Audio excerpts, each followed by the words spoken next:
Već pri samom ulasku u englesku grupu dječjeg vrtića Maksimir vladalo je dobro raspoloženje.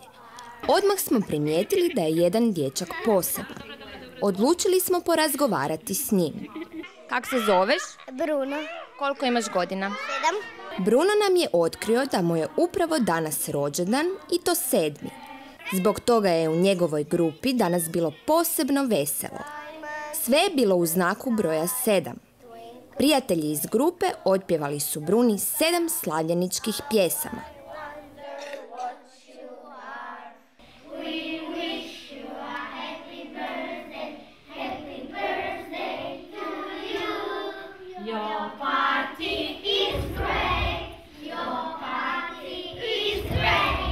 Od 7 prijatelja dobio je i posebne rođendanske čestitke i poljupce. Ovaj je rođendan Bruni bio zaista poseban. Dobar provod sa prijateljima jako ga je razveselio.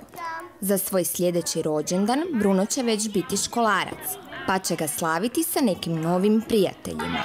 Možda upravo zato sa svojim je vrtićkim prijateljima jedva čekao da pojede slasnu rođendansku tortu.